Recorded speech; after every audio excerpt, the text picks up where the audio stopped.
Ebro اچکاتے ایک ادا سے کہا اور آگے چل لی۔ ایاز اس کی پشت کو دیکھ رہا تھا، پھر وہ مسکرا دیا۔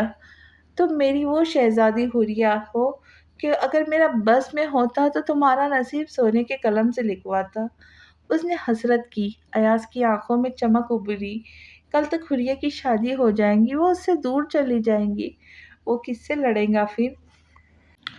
آنکھوں میں نمی ابھرنے لگی۔ ایاز نے رخ پھیر کر اپنے کمرے کی جانب قدم بڑھائے۔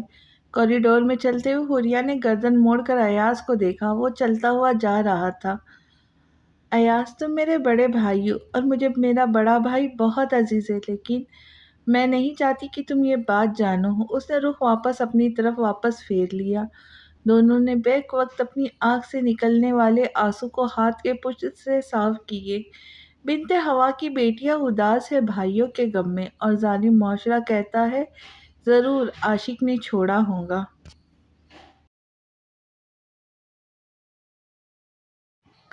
وہ پوری رات روتی رہی تھی۔ اس کا سانس لینا محال ہو گیا تھا۔ وہ اس دن کے لیے تو نہیں جی رہی تھی۔ اس قدر ذلت، اس قدر بدنامی، بلا وجہ، بلا قصور۔ لڑکیاں تو اپنے گھر کی چار دیواری میں ہونے والی بے عزتی کو بھی دل پر لگا کے بیٹھ جاتی ہے۔ بھرے مجموعے میں بدنام ہونا تو روح تک کو جلانے کے مترادف ہے۔ ابو ایک بار بھی مجھے دیکھنے نہیں آئے، مطلب انہیں بھی مجھ پر بھروسہ نہیں۔ میں نے تو پرہیزگار اختیار کی تھی، پھر اللہ نے یہ سب کیسے ہونے دیا؟ کل تک وہ ابا کو پھر ذلیل کرنے کے لیے کھڑے ہوں گے۔ ابو جہاں جہاں سے گزریں گے ان کی بدنامی ہوگی، صرف اور صرف میری وجہ سے۔ ہم کیسے ہی گھر چھوڑ کے جا سکتے؟ کتنی تکلیف ہوں گی انہیں۔ وہ بستر پر لیٹے بہتے آنسوں کے ساتھ سوچ رہی تھی۔ اگر آج اس کی ماں ہوتی تو شاید اسے تسلی مل سکتی۔ اس کی ماں زندہ ہوتی تو وہ کبھی آفس جوائن ہی نہ کرتی۔ اس کی ماں زندہ ہوتی تو بیمار ہوتی اپنے ماں کے ساتھ جا کر اپنی دوائی لے آتی۔ زمل کی کہانی بھی ہیپی اینڈنگ ہوتی بشرط یہ اس کی ماں زندہ ہوتی۔ چھت کو گھورتے گھورتے جو اس پر بیت رہی تھی وہ کوئی نہیں سمجھ سکتا تھا سوائے ہم لڑکی ذات کے۔ پورے کمرے میں نظر گھماتے ہی اس کی نظر ایک جگہ پر ٹکی، چھت پر لگے 3 پروں والے پرانے پنکھے پر۔ جب اس کی ماں زندہ تھی تو یہ پنکھا چلتے ہوئے ہوا دیتا تھا۔ یہ ہوائیں اسے سکون دیتی تھی، مگر اب وہ خراب تھا۔ 2 مہینے ہو گئے تھے اسے خراب ہوئے، کہ سردیوں کا موسم تھا اس لیے بنوانے کی بھی زحمت نہیں کی تھی، کیونکہ فی الحال اس کی ضرورت کسی کو نہیں تھی۔ لیکن اب جمل کو اس کی ضرورت ہے۔ وہ چارپائی سے اٹھ کھڑی ہوئی، دوپٹے کو آپس میں باندھ کر پھانسی کے پھندے کی صورت میں ڈالا۔ چارپائی پر کھڑے ہوئے وہ پنکھے کو دیکھ رہی تھی۔ اس نے پنکھے پر دوپٹے کو اچھالا، اسے باندھنا نہیں آ رہا تھا۔ دروازہ یک دم کھلا، جمل کے پاؤں سے جان نکلتی گئی۔ دروازے پر نواز صاحب کھڑے تھے۔ وہ بے ساکھی کی حالت میں چلتے ہوئے جمل تک آئے اور اب چارپائی سے اتر کر زمین پر کھڑی ہو گئی۔ نواز صاحب نے اپنے مضبوط ہاتھ کا تھپڑ اس کے چہرے پہ نقش کر دیا۔ جمل کو لگا وہ جہنم کے آخری مرحلے میں، لیکن یہ تو ہونا ہی تھا۔ میرا یقین کرے ابو، میں نے کچھ نہیں کیا، مجھ پہ الزام لگائے جا رہے، لیکن اگر آپ کو میرا یقین نہیں تو پلیز آپ مجھے خود اپنے ہاتھوں سے مار دیں۔ دونوں ہاتھ جوڑے وہ گڑ گڑا رہی تھی۔ میں نے تمہیں اس لیے تھپڑ نہیں مارا جمل کہ مجھے تم پر یقین نہیں ہے۔ میں جانتا ہوں تمہاری ماں نے تمہاری ایسی تربیت نہیں کی۔ یہ تھپڑ اس لیے مارا کہ تم دوبارہ ایسی حرکت نہ کرو۔ نواز صاحب نے دونوں دوپٹوں کو کھول کر دور اچھالا اور پھر چارپائی پر لڑکھڑا کر بیٹھ گئے۔ اگر ایسا تھا تو آپ نے مجھے دیکھنا گوارا کیوں نہیں کیا ابو؟ مجھے لگا آپ زمانے والوں کی باتوں میں آ گئے ہیں۔ میں آپ کے لیے آسانی پیدا کرنا چاہتی ہوں، پلیز ابو مجھے سکون پانے دے ابو پلیز۔ وہ دونوں گھٹنوں کے بل زمین پر بیٹھی۔ نواز صاحب کے پاؤں پر جمل کے ہاتھ تھے۔ وہ ہنوز اسی حالت میں چند لمحے بیٹھے رہے۔ ہادی جاگ رہا تھا۔ میں اس کے سامنے اپنی بیٹی سے اس معاملے میں بات کیسے کر سکتا تھا؟ جمل، اگر ماں باپ بھی زمانے والوں کی باتوں میں آ کر اپنی اولاد کا گلا گھونٹ دیتے تو والدین کو کبھی جنت کا درجہ نہ دیا جاتا۔ وہ سر جھکائے اپنے باپ کے قدموں میں بیٹھی تھی۔ اس کے پاس بولنے کے لیے کچھ نہیں تھا۔ جب تک تم پہ الزام لگائے گئے تھے تو میں تمہیں گھر کا پنکھا ہی کیوں نظر آیا جمل؟ گھر میں قرآن بھی تو رکھا تھا نا؟ جمل نے نظر اٹھا کر اپنے باپ کی جھریوں زدہ چہرے پر دیکھا۔ وہ کتنے ضعیف لگ رہے تھے، اپنی عمر سے کہیں گنا زیادہ۔ مطلب آپ یہ چاہتے میں بھی کلثوم آنٹی کی طرح قرآن کی قسم کھا کر اپنی بے گناہی کا ثبوت دلواتی، مگر ابو یہ سب تو انسان تھے، خدا تو نہیں جو میں انہیں صفائیاں دیتی پھروں۔ وہ ناسمجھی سے پوچھ رہی تھی۔ نواز صاحب نے نفی میں سر ہلایا۔ اول تو خدا کبھی بھی اپنے بندوں سے صفائی نہیں مانگتا زمل، دوسرا قرآن کو قسمیں کھانے کے لیے نازل نہیں کیا گیا، یہ انسان کی رہنمائی کے لیے ہے، ہر بیماری کی پریشانی کا حل موجود ہے۔ وہ اپنا شفقت بھرا ضعیف ہاتھ اپنی بیٹی کے سر پر رکھ رہے تھے۔ ابو میں نے تو رب کی ہر حکم کو ماننے کی کوشش کی ہے، پرہیزگاری اپنائی ہے، پھر مجھے کیوں دنیا کے سامنے رسوا کیا جا رہا ہے؟ اب اس نے نواب صاحب کے سیدھے ہاتھ کو اپنے دونوں ہاتھوں میں تھام لیا۔ کیا تم حضرت عائشہ رضی اللہ تعالیٰ عنہ اور حضرت مریم علیہ السلام سے زیادہ نیک اور پرہیزگار ہو؟ زمل ساکت رہ گئی۔ اس بات کا جواب دنیا کی کسی لڑکی کے پاس نہیں ہو سکتا، اس کے پاس بھی نہیں تھا۔ جب تمہارا باپ اور رب جانتا ہے کہ تم سے کوئی گناہ سرزد نہیں ہوا تو کسی کو کوئی صفائی دینے کی ضرورت نہیں، بس اللہ کو راضی رکھنا سیکھو۔ لوگ خدا نہیں ہوتے بیٹا۔ وہ کچھ بولنا چاہ رہی تھی لیکن آواز ساتھ دینے سے انکاری تھی۔ بھیگی آنکھوں سے سر اٹھایا۔ ابو گناہ تو ہوا ہے، مجھے ان کے ساتھ کہیں نہیں جانا چاہیے تھا، میں انہیں بھائی مانتی ہوں۔ ابو مجھے چھوٹی بہن کہتے ہیں، لیکن پھر بھی لوگوں کو ذرا شرم نہیں آئی؟ اب اس سے تھوڑا غصہ آ رہا تھا۔ نواب صاحب نے پھیکی سی مسکان ظاہر کی۔ شیطان اگر مرد کے دماغ پر پوری طرح حاوی ہو جائے تو سگے بھائی کے ہاتھ سے بہن کا قتل تک کروا سکتا ہے، ایسے میں کسی اور کو اچھا سمجھنا بیوقوفی ہے۔ ایسے میں کسی اور کو اچھا سمجھنا وہ بیوقوفی ہے جس کا ہم اندازہ نہیں لگا سکتے۔ تم سے گناہ ہوا ہے تو معافی مانگو، وہ معاف کرنے والا ہے۔ اپنے رب سے سکون مانگو۔ خودکشی کسی بھی مسئلے کا حل نہیں ہوتی۔ جذبات کی آڑ میں اگر تم خودکشی کر بھی لو تو لوگ یہی کہیں گے کہ اس پر لگائے گئے الزام جھوٹے نہیں تھے، اس لیے تم مر گئی۔ لیکن اگر تم زندہ رہ کر صرف خدا سے رابطے میں رہوں گی تو لوگوں کے بولنے سے بھی تمہیں کوئی فرق نہیں پڑے گا۔ آنسو لڑک کر گال تک جا رہے تھے، چہرے پہ مسکان تھی، اب چاہے اداس ہی سہی۔ وہ دنیا کی خوش نصیب لڑکی تھی جسے حوصلہ دینے والا اس کا اپنا باپ تھا۔ نواب صاحب چارپائی سے اٹھ کھڑے ہوئے۔ جی ابو، میں ایسا ہی کروں گی۔ مجھے آج تک میرے رب نے سنبھالا ہے، آگے بھی وہی سنبھالے گا۔ وہ کھڑے ہوتے ہوئے کہہ رہی تھی۔ اب دل کا بوجھ ہلکا ہو چکا تھا، وہ اب سکون سے سو سکیں گی۔ ملتے ہیں اگلی ویڈیو میں اگلی قسط کے ساتھ۔ تب تک خوش رہیں، خوشیاں بانٹیں، چینل کو سبسکرائب کریں، لائک کریں، شیئر کریں اور دعاؤں میں یاد کریں۔ اللہ حافظ۔